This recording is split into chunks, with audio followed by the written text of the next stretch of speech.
हाँ भाई, नमस्कार साथियों। सभी लोग डॉट पेन रजिस्टर निकाल के बैठे जरा। हाँ, आज मैं आपको डाइजेशन एंड ऑब्जर्वेशन का 9 नंबर का लेक्चर, 9 नंबर का पार्ट है।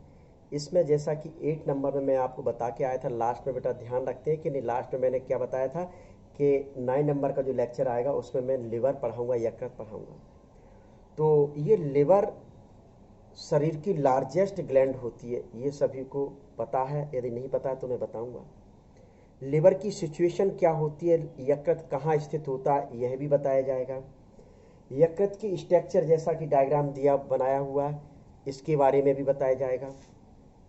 और यकृत के द्वारा क्या क्या कार्य किए जाते हैं, क्योंकि यकृत एक ऐसा लार्जेस्ट ग्लैंड है अपने शरीर की, जो शरीर में पाए जाने वाले विभिन्न प्रकार के जो सिस्टम है, उन सिस्टम से रिलेटेड इसके द्वारा कार्य किए जाते हैं। तो इस वजह से अपने शरीर का मुख्य प्रमुख ग्लैंड है कौन सी, लिवर। तो लिवर की सबसे पहले देखते हैं कि लिवर अपने शरीर की लार्जेस्ट ग्लैंड के रूप में जानी जाती है, जिसका वेट 1.5 केजी के लगभग होता है। जिसका वेट 1.5 केजी के लगभग मुख्य रूप से होता है, यानी कि सबसे बड़ी ग्लैंड से। यह उदर गुहा एब्डोमन यानी एब्डोमन के राइट साइड में स्टमच के ऊपर स्थित होती है। यदि आपको ध्यान होगा, एलिमेंट्री कैनाल आपको मैं पीछे पढ़ा के आया हूं, तो आप देखोगे सिचुएशन, तो राइट साइड में, जो लेफ्ट साइड में तो क्या स्थित है, स्टमच स्थित है। स्टमच के या एब्डोमन के राइट साइड में स्टमच के ऊपर स्थित होती है। स्टमच के ऊपर एक कैप लाइक संरचना बना के आया होगा, द्विपालित या बाइलोब। वही स्ट्रक्चर क्या कहलाती थी, यकृत कहलाती है। क्या कहलाती, तो जैसे देख लूं मैं थोड़ा सा एक बार आपको ये ये बाइलोब हो गई, यानी कि ये राइट लोब है और ये लेफ्ट लोब है। ये राइट लोब है, ये लेफ्ट लोब है।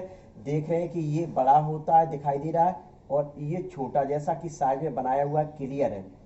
तो इस प्रकार से ये एब्डोमन में, उदर गुहा में, राइट साइड में आमाशय के ऊपर स्थित होती है। ये इस राइट लोब के नीचे, इस राइट लोब के नीचे एक नाशपाती के आकार की या गोल संरचना स्थित होती है। इस संरचना को गाल ब्लैडर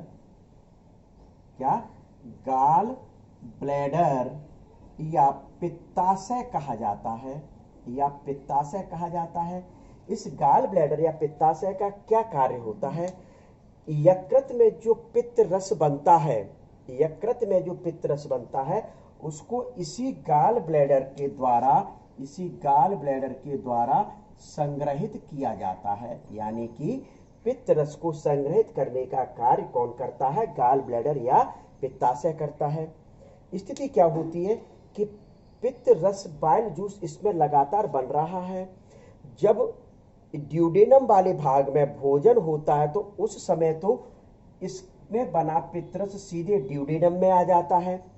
अब यदि ड्यूडेनम में भोजन नहीं है, तो उस दौरान यह बाइल जूस इस गाल ब्लैडर में स्टोर होता है। दोनों लोब से ये बाइल डक्ट निकल रही हैं, दोनों ओर से बाइल डक्ट निकल रही हैं। ये अपने जूस को गाल ब्लैडर में ला रही हैं, तो इनको क्या कह दिया जाए, ये बाइल डक्ट। और ये वाली जो है, इसको क्या कहा जाता है, सिस्टिक डक्ट। जिससे ध्यान रखें, मैं शॉर्ट में जगह ना होने के कारण शॉर्ट में लिख रहा हूं, बाइल डक्ट। ये सिस्टिक डक्ट के नाम से जानी जाती है। अब ये जो दोनों आकर ये मिल रही है, ये नहीं सिस्टिक डक्ट, यानी ये वाली जो सिस्टिक, ये दोनों जो मिल रही है, तो ये मिलकर कॉमन बाइल डक्ट बनाती हैं।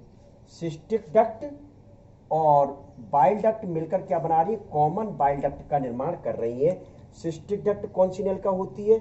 जो पित्ताशय से जो नलिका निकलती है उसको सिस्टिक डक्ट कहा जाता है, और यकृत से जो नलिका निकल रही है उसको बाइल डक्ट कहा जा रहा है।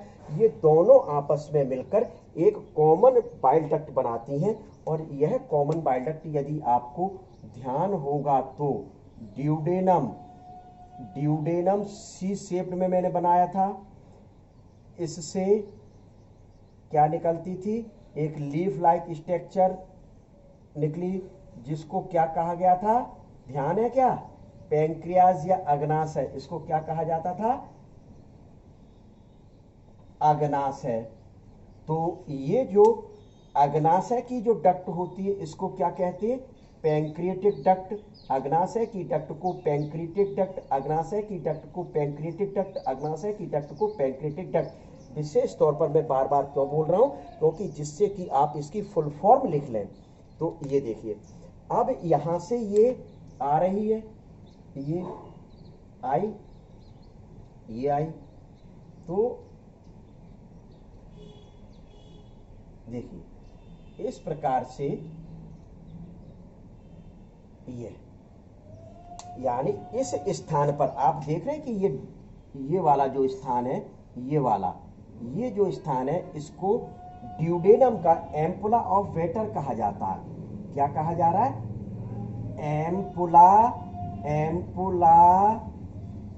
एम्पुला ऑफ वेटर के नाम से जाना जाता है। ड्यूडेनम का वह भाग जिस पर कॉमन बाइल डक्ट और पैंक्रियाटिक डक्ट एक छिद्र के द्वारा, कॉमन छिद्र के द्वारा खुलती है, उसी छिद्र के स्थान को एम्पुला ऑफ वेटर कहा जाता है। अर्थात ड्यूडेनम या ग्रहणी के जिस स्थान पर दोनों नलिकाएं एक कॉमन छिद्र द्वारा खुलती हैं, उसी स्थान को एम्पुला ऑफ वेटर के नाम से जाना जाता है। तो ये आपकी क्या होती है? एक यकृत की स्थिति होती है, यकृत की स्थिति होती है। विशेष ध्यान रखें, राइट लोब जो बड़ा होता है उसके नीचे गॉल ब्लैडर या पित्ताशय स्थित होता है। पहली चीज तो ये।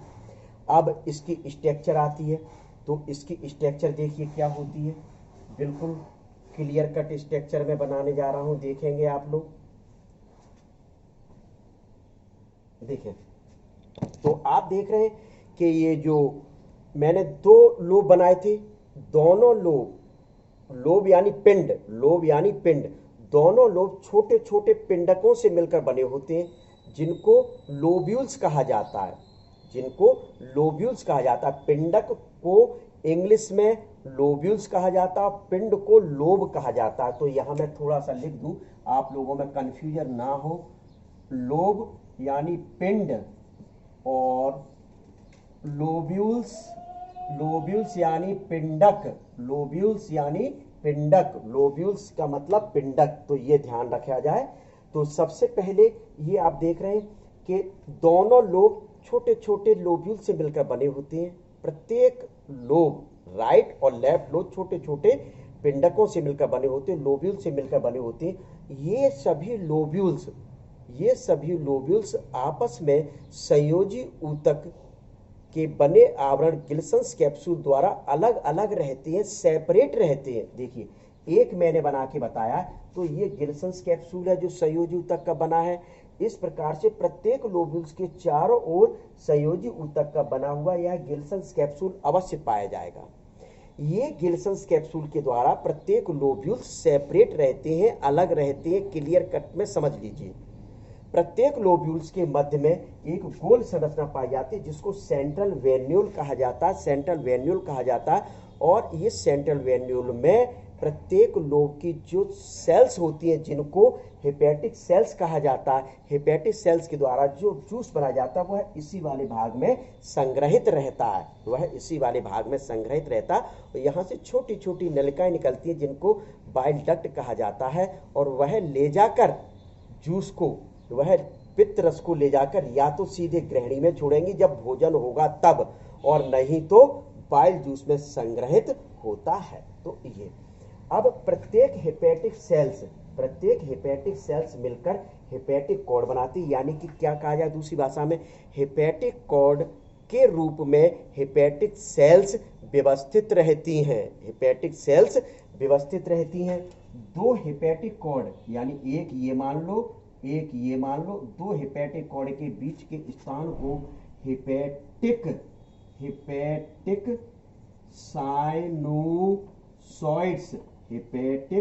साइनोसॉइड्स के नाम से जाना जाता है। हेपेटिक साइनोसॉइड्स के नाम से जाना जाता है। लेकिन बेटा आप सोच रहे होंगे कि सर इसमें तो संरचना हमको क्लियर समझ में नहीं आ रही है कि कहाँ क्या बनाया हुआ, तो मैं इसको अलग से लेकर बना रहा हूँ। ये देखें आप लोग, बिल्कुल क्लियर आपकी हो जाएगी।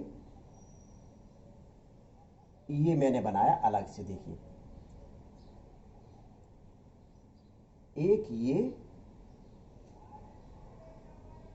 पंक्ति, दूसरी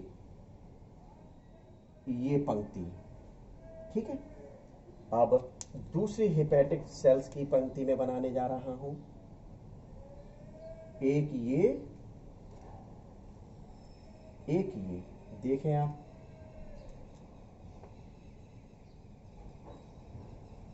ये बिल्कुल इसी रूप में व्यवस्थित होती है। ये ध्यान दें, इसी रूप में व्यवस्थित होती हैं। ये हेपेटिक सेल्स में क्लियर कर रहा हूं। हेपेटिक सेल्स की दो लाइनें मैंने बना दी प्रत्येक एंगल पर, ये देखिए। तो यहां भी मैं बनाना,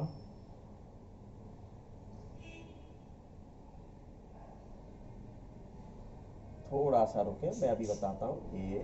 ये बन गई आपकी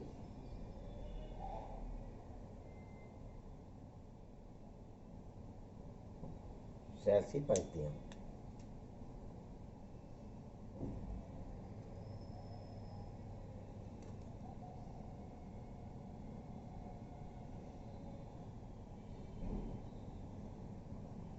ये यानी ये वाला जो है, इस डायग्राम को मैंने यहां लेकर आया हूं, इस डायग्राम को अंदर वाले पार्ट को यहां लेकर आया हूं। तो ये तो आपको पता है क्या कहा जा रहा है, सेंट्रल वेन्यूल। क्या कहा जा रहा है, सेंट्रल वेन्यूल के नाम से जाना जा रहा है। मैंने क्या बोला, प्रत्येक लोब्यूल्स कई हेपेटिक सेल से मिलकर बनी होती हैं। ये हेपेटिक सेल्स हेपेटिक कॉर्ड के रूप में व्यवस्थित होती हैं और दो हेपेटिक कॉर्ड के मध्य पाए जाने वाले स्थान को हेपेटिक साइनोसॉइड्स कहा जाता है। हेपेटिक साइनोसॉइड, तो इसको मैंने एक अलग डायग्राम में लेकर लिया। तो सेंटर में जो स्थित संरचना है उसको सेंट्रल वेन्यूल कहा गया। इस सेंट्रल वेन्यूल में ये एक पंक्ति है, एक पंक्ति ये बनाइए सेल्स की, एक पंक्ति ये बनाइए, दो, यानी हेपेटिक सेल्स की दो पंक्तियां बनाई। तो इनको क्या कहा जाए, हेपेटिक सेल्स यानी यकृत कोशिका। इसको क्या कह रहे हैं बेटा, यकृत कोशिका। क्लियर, एक और दो, दोनों यकृत कोशिकाएं मिलकर क्या बना रही हैं, हेपेटिक कॉर्ड। तो मैंने ये और ये इधर तो लिख नहीं जा सकता, तो यहां सीधे सीधे मैं हेपेटिक कॉर्ड क्या लिख रहा हूं, ये हेपेटिक कॉर्ड, अर्थात हेपेटिक सेल्स हेपेटिक कॉर्ड के रूप में व्यवस्थित होती हैं। हेपेटिक सेल्स हेपेटिक कॉर्ड के रूप में व्यवस्थित होती हैं। इनके मध्य में आप देख रहे हैं दो हेपेटिक सेल्स के बीच में एक ये स्थान आप देख रहे हैं जो रेड रेड कलर से मैं भरे देता हूं, ये पाया जाता है, जिनको ये देखिए, ये है जो यहाँ, ये वाला मैं इस साइड लिख रहा हूं, ये जो है हेपेटिक, या इनको बाइल कैपिलरीज, बाइल कैपिलरीज के नाम से जाना जाता है। किसके नाम से, दो हेपेटिक सेल्स के मध्य में जो नलिका बनती है उसी को बाइल कैपिलरीज कहा जाता है, उसी को बाइल कैपिलरीज के नाम से जाना जाता है। फिर आप देख रहे हैं कि ये एक हेपेटिक कॉर्ड, दूसरा हेपेटिक कॉर्ड, ये इन दोनों हेपेटिक कॉर्ड के मध्य में ये खाली स्थान देख रहे हैं। तो इस खाली स्थान को या नलिका को क्या कहा जा रहा है, हेपेटिक साइनूसॉइड्स, हेपेटिक साइनूसॉइड्स कहा जाता है। हेपेटिक साइनूसॉइड्स की जो अंदर की जो वॉल होती है, ये देखिए मैं बनाने जा रहा हूं, ये बना दी हेपेटिक साइनूसॉइड्स की अंदर की वॉल, इधर की मैंने रेड बना दी और ये यहाँ की ब्लैक है, तो मैं इसको ब्लू करके बना देता हूँ। ये वाली बिल्कुल हेपेटिक साइनूसॉइड्स की इनर वॉल, इनर जो वॉल होती है वह एंडोथीलियम लेयर कहलाती है। इसको क्या कहा जा रहा है, ये वाली जो लेयर है रेड, एंडोथीलियम लेयर कहलाती है, जो अमीबॉइड सेल्स की बनी होती है। इन सेल्स को कुफर सेल्स के नाम से जाना जाता है। तो ध्यान रख लें, कुफर कोशिका, कुफर कोशिका बहुत महत्वपूर्ण मैं बिंदु बता रहा हूं, ये बहुत महत्वपूर्ण बिंदु है कि हेपेटिक साइनूसॉइड्स के अंदर की जो लेयर होती है जिसको एंडोथीलियम लेयर कहा जाता है, और इनकी जो कोशिकाएं होती हैं, इन कोशिकाओं को कुफर कोशिका कहा जाता है। ये कुफर कोशिकाएं यकृत की फैगोसाइटिक कोशिकाएं कहलाती, यानी भक्षण करने वाली कोशिकाएं कहलाती, भक्षण करने वाली कोशिकाओं के नाम से इनको जाना जाता है। क्लियर? तो ये जो स्ट्रक्चर है वो ये वाली मैंने स्ट्रक्चर बनाई।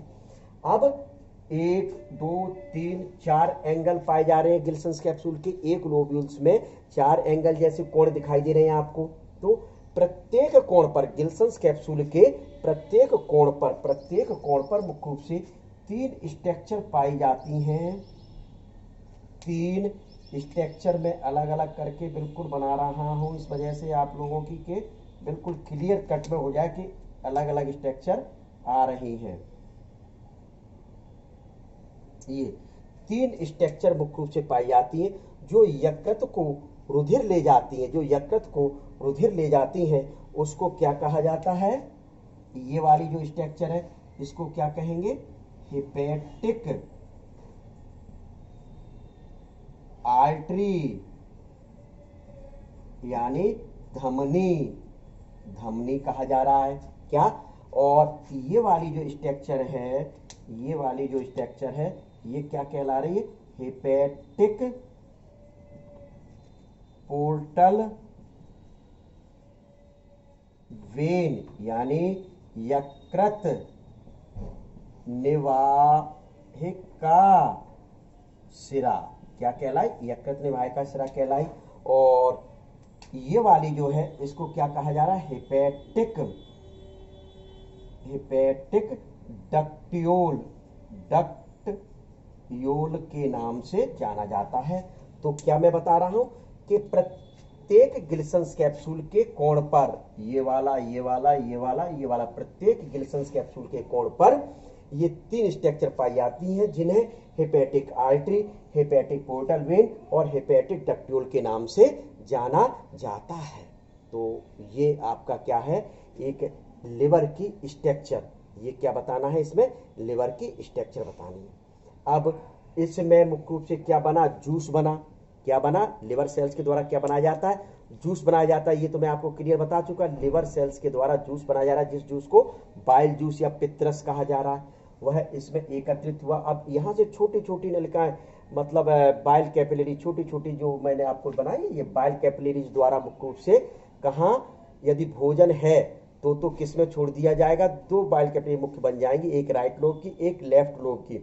और ये या तो सीधे जूस को किस में ले जाएंगे, यदि ग्रहणीय ड्यूडेनम में भोजन है तो सीधे जूस को ले जाएंगे, यदि ग्रहणीय ड्यूडेनम में भोजन नहीं है तो उस समय पित्ताशय, आपको जो बताया था वहां भी मैं बता के आया, यहां भी बता रहा हूं, पित्ताशय में संग्रहित कराने का कार्य करती है। यानी कि पित्ताशय या गॉल ब्लैडर राइट लोब के नीचे पाई जाने वाली एक ऐसी स्ट्रक्चर है जो बाइल जूस को स्टोर करने का कार्य करती है। तो ये चीज मुख्य रूप से क्या होती है, एक लिवर की स्ट्रक्चर टीएस, यानी अनुप्रस्थ काट में लिवर हमको ऐसा दिखाई देता है।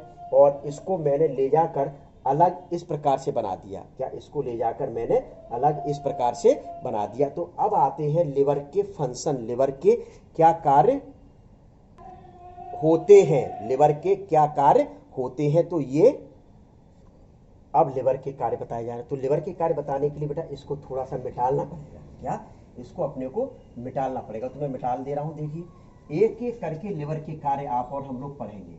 बहुत महत्वपूर्ण कार्य है, वीआईपी कैटेगरी के कार्य जो एग्जाम में हर हालत में किसी ना किसी स्टेट में, चाहे एमपी हो, राजस्थान हो, हरियाणा हो, पंजाब हो, या मतलब छत्तीसगढ़ हो या झारखंड हो, हर स्टेट में इसके कार्य किसी ना किसी स्टेट में बहुत ज्यादा पूछे जाते हैं। तो देख लीजिए क्या होते हैं। तो यहां मैं लिख रहा हूं यकृत के कार्य या यकृत का महत्व, यकृत के कार्य देख लीजिए। तो यकृत कौन कौन से कार्य करता है, तो एक एक करके मैं आपको यकृत के कार्य बताऊंगा। यानी फंक्शन ऑफ लिवर यहां लिख दिया जाए, यही लिख देता हूं बेटा, function of liver. VIP category का आईएमपी क्वेश्चन सबसे पहले तो आप ये जान लें। तो फर्स्ट फंक्शन तो मैं आपको बता चुका हूं बेटा, क्या, बाइल जूस का श्रावण करता है, सीक्रेशन करता है। बाइल जूस का, पित्त रस का श्रावण करता है। कौन सा फंक्शन हो गया, पित्त रस, पित्त रस का श्रावण करता है, पित्त रस का श्रावण करता है। सबसे वीआईपी कैटेगरी का फंक्शन, ठीक है। फिर इसके बाद जो ब्लड प्रोटीन होती है, क्या, ब्लड प्रोटीन होती है, प्रोथ्रोम्बिन, प्रोथ्रोम्बिन और फाइब्रिनोजन, फाइब्रिनोजन का संश्लेषण, का संश्लेषण यकृत के द्वारा किया जाता है। हेपेरिन का संश्लेषण यकृत कोशिकाओं के द्वारा किया जाता है। काय के द्वारा किया जाता है, यकृत कोशिकाओं के द्वारा किया जाता है। भ्रूणीय जीवन काल, भ्रूणीय जीवन काल यानी कि जब मां के गर्भ में बच्चा पलता है, यानी एम्ब्रियो लेवल पर, तो उस समय मुख्य रूप से रक्त का उत्पादन, उस समय रक्त का उत्पादन भी यकृत कोशिकाओं के द्वारा किया जाता है, यकृत कोशिकाओं के द्वारा किया जाता है। फिर बता सकते हैं क्रिया के बाद, क्या, क्रिया के बाद हार्मोन को नष्ट करता है। देख लीजिए ये क्या होता है। तो हार्मोन एंडोक्राइन ग्लैंड के सीक्रेशन होते हैं। तो जब हार्मोन ने क्रिया कर ली अपनी, अब क्रिया के बाद क्या होगा, तो यकृत कोशिकाएं उन हार्मोन को नष्ट कर देती हैं। यकृत कोशिकाएं क्या कर देती हैं, उन हार्मोन को नष्ट करने का कार्य करती हैं, पहली बात। फिर छठवें नंबर पर विटामिन ए, डी, B12, क्या, B12 के संग्रहण का कार्य, के संग्रहण का कार्य यकृत कोशिकाओं के द्वारा ही किया जाता है। यकृत कोशिकाओं को विटामिन ए, डी, B12 के संग्रहण यानी storage of vitamin A, D, B12 को करता है कौन, यकृत सेल्स यानी यकृत कोशिकाएं ही करती हैं। तो ये हुआ। फिर हीमोग्लोबिन, सभी ने सुना होगा बेटा, हीमोग्लोबिन के विखंडन का कार्य यकृत द्वारा ही होता है। अब ये क्या होता है भाई, आरबीसी की जो एज होती है, आरबीसी की जो एज होती है ह्यूमन में, वो 120 एज होती है। 120 दिन तक आरबीसी जीवित रहती है। अब ये मरेंगी तो फिर क्या होगा, तो आरबीसी मरती है, यानी आरबीसी मुख्य रूप से बनी काय की होती है, हीमोग्लोबिन, क्या, हीम और ग्लोबिन नामक प्रोटीन मिलकर मुख्य रूप से क्या बना रही, हीमोग्लोबिन। तो इसमें हीमोग्लोबिन का विखंडन यकृत कोशिकाओं के द्वारा बिलरूबिन और बिलबर्डिन नामक पित्त वर्णक में कर दिया जाता है। बिलरूबिन और बिलबर्डिन नामक पित्त वर्णक में कर दिया जाता है। बिलरूबिन एक ऐसा पित्त वर्णक है कि जो येलो कलर का होता है, पीले रंग का होता है। जब इसकी मात्रा किन्हीं कारण से वायरल इन्फेक्शन वगैरह हो जाए तो उस स्थिति में यदि हमारे शरीर के रक्त में अधिक मात्रा में हो जाए तो एक बीमारी हो जाती है, जिस बीमारी को पीलिया या जॉइंडिस कहा जाता है। पीलिया या जॉइंडिस के नाम से जाना जाता है। वैसे साधारण तौर पर ये जो पित्त वर्णक है बिलरुबिन ग्रहणी में छोड़ दिए जाते हैं और ग्रहणी से अपचित पदार्थ के साथ शरीर से बाहर निकाल दिए जाते हैं। लेकिन किन्हीं परिस्थितियों में यदि इसकी मात्रा ज्यादा रुधिर में हो गई तो एक बीमारी होती है। उस बीमारी को क्या कहा जाता है? पित्त। क्या कहा जाता है? पित्त वर्णक की अधिकता में जॉइंडिस या पीलिया बीमारी के नाम से जाना जाता है। तो ये चीज आपका क्या हुई? हीमोग्लोबिन के विखंडन का कार्य भी इसके द्वारा किया जाता है। फिर क्या बोल सकते हैं? प्रमुख ऊष्मा उत्पादक। अगला कार्य प्रमुख ऊष्मा उत्पादक अंग के रूप में जाना जाता है। प्रमुख ऊष्मा उत्पादक अंग के रूप में भी मुख्य रूप से इसको जाना जाता है। 9वें नंबर पे बता सकते हैं कोलेस्ट्रॉल। कोलेस्ट्रॉल के निर्माण, कोलेस्ट्रॉल के निर्माण का कार्य, कोलेस्ट्रॉल के निर्माण का कार्य भी यकृत के द्वारा किया जाता है। यकृत के द्वारा किया जाता है। एक और बताना चाहूं तो मुख्य तो रह ही गया, दिखाई देगा एल्कोहल।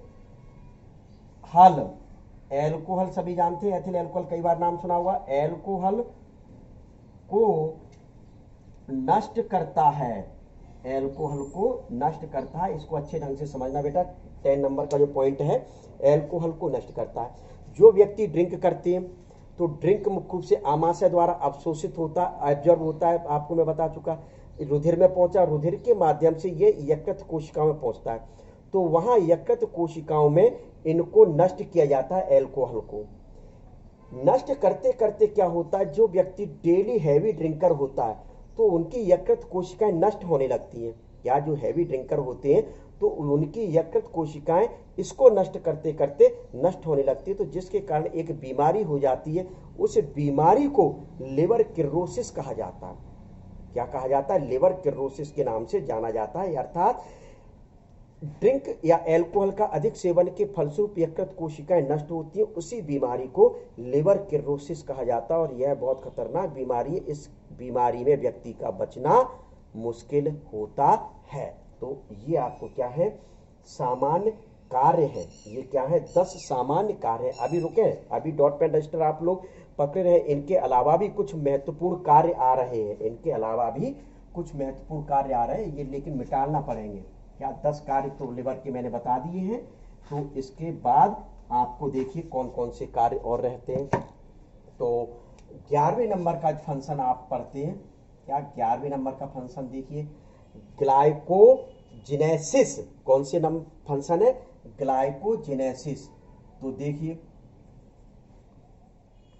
ग्लाइकोजेनेसिस, ग्लाइको यानी ग्लूकोज से रिलेटेड शब्द लग रहा है और जेनेसिस मतलब निर्माण। ग्लाइकोजेनेसिस यानी निर्माण। तो क्या होता है इस क्रिया में? ग्लाइकोजेनेसिस की क्रिया में, ग्लाइकोजेनेसिस की क्रिया में देखिए मैं लिख के ही समझाऊंगा। ग्लूकोज को ग्लाइकोजन में कन्वर्ट करना ग्लाइकोजेनेसिस कहलाता है। ग्लूकोज को ग्लाइकोजन में कन्वर्ट करना ग्लाइकोजेनेसिस कहलाता है। ग्लूकोज को ग्लाइकोजन में कन्वर्ट करना क्या कहलाता है? ग्लाइकोजेनेसिस कहलाता है। यह जो क्रिया है वो इंसुलिन हार्मोन के प्रेरण में होती है। किस हार्मोन की प्रेरण में होती है? इंसुलिन हार्मोन के प्रेरण में होती है।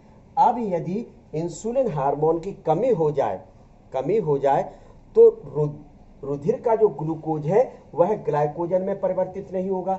जब रुधिर का ग्लूकोज ग्लाइकोजन में परिवर्तित नहीं होगा तो उस दौरान इस ग्लूकोज की मात्रा रुधिर में अत्यधिक बढ़ती चली जाएगी। तो रुधिर में जो अत्यधिक बढ़ जाएगी तो ये अतिरिक्त ग्लूकोज है मूत्र के रूप में शरीर से बाहर निकाल दिया जाता है। अतिरिक्त जो ग्लूकोज रुधिर में बढ़ता गया तो उसको कहाँ निकाला जाएगा? बाहर निकाला जाएगा। जब ये अतिरिक्त ग्लूकोज बाहर निकाला जाता है तो एक बीमारी कह दी, इसी बीमारी को मधुमेह या डायबिटीज कहा जाता है। इस बीमारी को क्या कहा जाता है? मधुमेह या डायबिटीज के नाम से जाना जाता है। तो पहला फंक्शन ये होता है। दूसरा फंक्शन देखें आप, मतलब दूसरे से मतलब इस प्रकार का 12वें नंबर का फंक्शन देखते हैं। क्या 12वें नंबर का, तो ग्लाइको, क्या नंबर का फंक्शन है, 12वें नंबर का फंक्शन है ग्लाइकोजीनोलाइसिस। ग्लाइकोजीनोलाइसिस। अब ये क्या होता है भाई ग्लाइकोजीनोलाइसिस, क्या भाई ग्लाइकोजेनेसिस पढ़ा के आया, अब मैं पढ़ा रहा हूँ ग्लाइकोजीनोलाइसिस होता है। तो ग्लाइकोजीनोलाइसिस का मतलब क्या हुआ, अब देखें इसमें कि ये ग्लाइकोजन ग्लूकोज में कन्वर्ट हो जाए, ग्लाइकोजन किस में कन्वर्ट हो जाए, ग्लूकोज में। अपने ये संग्रहित चल रहा था, ग्लाइकोजन संग्रहित, जब ग्लूकोज को ग्लाइकोजन में कन्वर्ट किया तो हमारे शरीर में यह संग्रहित हो गया। अब यदि किसी कारण से व्यक्ति अत्यधिक दिनों तक भोजन नहीं लेता है, बहुत अधिक दिनों तक भोजन नहीं लेता है, तो फिर कैसे क्रियाकलाप होंगे, क्योंकि जो संग्रहित ग्लाइकोजन है वह ग्लाइकोजीनोलाइसिस क्रिया के माध्यम से ग्लूकोज में कन्वर्ट हो जाता है। वह ग्लाइकोजीनोलाइसिस क्रिया के माध्यम से ग्लूकोज में कन्वर्ट हो गया। यह जो कार्य किया जाता है, यह कार्य एक ग्लूकेगॉन हार्मोन है। कौन सा हार्मोन है, ग्लूकेगॉन हार्मोन है, उस हार्मोन के प्रेरण से होता है। ये दोनों हार्मोन पैंक्रियाटिक ग्लैंड के विशिष्ट कोशिकाओं द्वारा स्रावित किए जाते, जिन्हें लैंगरहैंस की दीपिकाएं कहते हैं, उनके द्वारा ये दोनों हार्मोन सीक्रेट किए जाते हैं। तो स्वाभाविक है इंसुलिन हार्मोन ने ग्लूकोज को ग्लाइकोजन में कन्वर्ट किया, इस क्रिया को ग्लाइकोजेनेसिस कहा, और ग्लाइकोजन के प्रेरण से ग्लाइकोजीनोलाइसिस क्रिया चली, अर्थात ग्लाइकोजन ग्लूकोज में कन्वर्ट हो गया। अब भाई ग्लाइकोजन ग्लूकोज में कन्वर्ट हो गया, तो 30 नंबर का पॉइंट देखें, ग्लाइकोनियोजेनेसिस। भाई ये क्या होता है, नियो शब्द विशेष आपको ध्यान काय पे देना, नियो शब्द पर विशेष ध्यान देना। इस क्रिया में क्या होता है, यकृत कोशिकाएं आवश्यकता से अधिक जो अमीनो अम्ल होते हैं और वसी अम्ल होते हैं उसको ग्लूकोज में परिवर्तित कर देते हैं। आवश्यकता से अधिक जो अमीनो अम्ल होते हैं या वसी अम्ल होते हैं उसको ग्लूकोज में परिवर्तित कर देते हैं। तो वही क्रिया क्या कहलाती, ग्लाइकोनियोजेनेसिस कहलाती। यानी नए पदार्थों से ग्लूकोज को बनाया गया है, इस वजह से इसको कह दिया ग्लाइकोनियोजेनेसिस कहा गया। 40 नंबर पे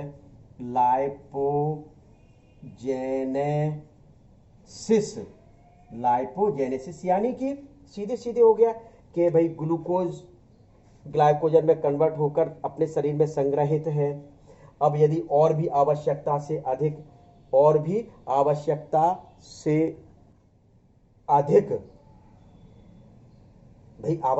भाई ग्लूकोज पूरा ग्लाइकोजन में संग्रहित हो गया कि नहीं हो गया, अब लेकिन तब भी आवश्यकता से अधिक ग्लूकोज रुधिर में है, तो फिर क्या किया जाएगा, उसको मुख्य रूप से वसा के रूप में संग्रहित कर लिया जाएगा, वसा कोशिकाओं में संग्रहित कर लिया जाता है। तो वही क्रिया यानी कि क्या कहलाई, लाइपोजेनेसिस कहलाई। लाइपो यानी लिपिड के बनने की क्रिया को लाइपोजेनेसिस कह दिया। क्या कह दिया, लिपिड के बनने की क्रिया को क्या कह दिया गया, लाइपोजेनेसिस के नाम से जाना जाता है। तो ये आपका कौन सा, इसका फंक्शन। एक फंक्शन और महत्वपूर्ण मेरे दिमाग में आ रहा है, डीएमिनेशन।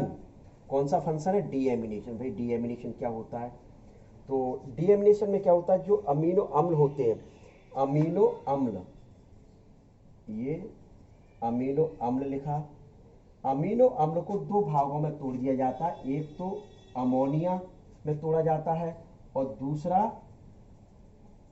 पायरुविक अम्ल में तोड़ दिया जाता है। क्या, अमोनिया में तोड़ दिया गया और पायरुविक अम्ल में तोड़ दिया गया। तो ये जो अमोनिया है, ये अमोनिया CO2 से मिलकर क्या बना रही है, क्या बनाती है, यूरिया का निर्माण कर रही है। यानी कि यकृत कोशिकाओं के द्वारा यूरिया का निर्माण होता है, यकृत कोशिकाओं के द्वारा यूरिया का निर्माण होता है। और ये जो पायरुविक अम्ल बना, यह पायरुविक अम्ल किन्हीं दूसरी क्रियाओं के माध्यम से ऊर्जा उत्पन्न करने का कार्य करती है। तो इतने फंक्शन आपको काय में पढ़ना है, यकृत में, काय में पढ़ना है यकृत में। तो ये 15 मैंने फंक्शन बताए हैं। तो ये वीआईपी कैटेगरी का जितने भी आईएमपी लगा सकते हैं, जितने आईएमपी लगा लो कि यकृत के कार्य इतने महत्वपूर्ण होते हैं। ठीक है, तो ये तो आपका 9 नंबर का लेक्चर था जिसमें मेरे द्वारा आपको लिवर ग्लैंड और यकृत के बारे में बताया गया। अब जो 10 नंबर का जो लेक्चर आएगा तो उसमें मैं आपको पैंक्रियाटिक ग्लैंड, जो 3rd नंबर की जो ग्लैंड है, जो एक्सटर्नल डाइजेस्टिव ग्लैंड है, उसमें मैं पैंक्रियाज के बारे में आपको या अग्नाशय के बारे में बताऊंगा। ठीक है।